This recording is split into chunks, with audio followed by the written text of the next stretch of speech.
各位观众，大家平安吉祥。今天各位讲智能勇。智能勇这是我们中国童子军，所以每个童子军他的目标就是智能勇。所以智能勇是童子军的三大德。一个人要有道德，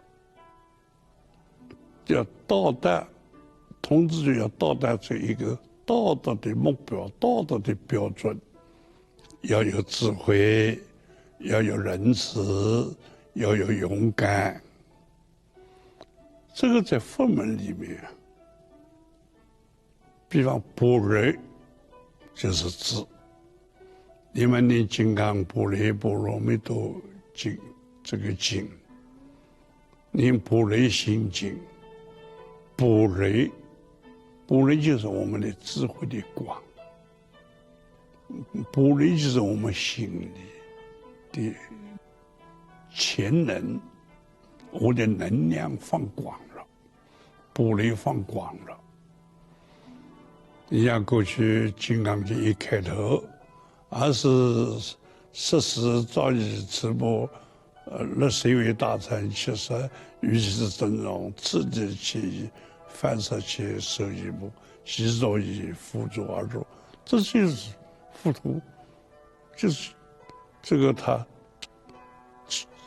所以持居，这个身体放光心教也要放光说法吃饭嘴上放光心里面慈悲帮助别人，这放光辅助而作，全身在放光所以这个一个人，这就是般若。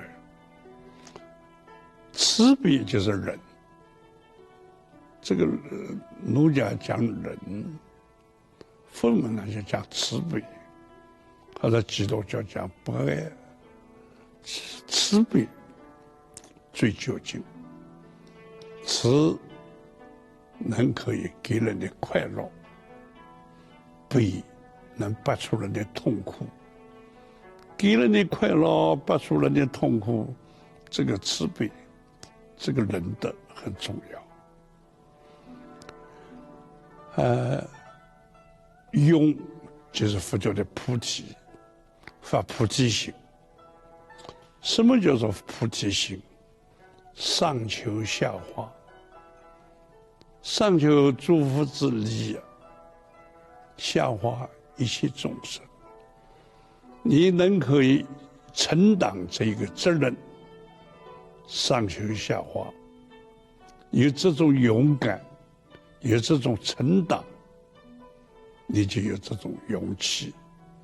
所以童子军的三大德，它的内容就是用佛法的这个般若，这个智慧，不是光世间的知识，要让他有出世的智慧，这是更远大的目标。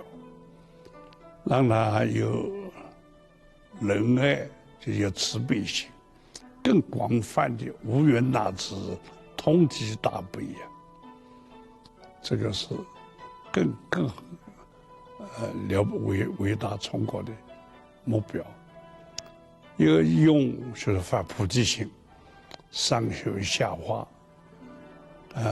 童子军都有智能勇，我们做佛教徒的，就是要有般若心，要有慈悲心，要有菩提心，也是说我们佛教徒的三大德智能勇。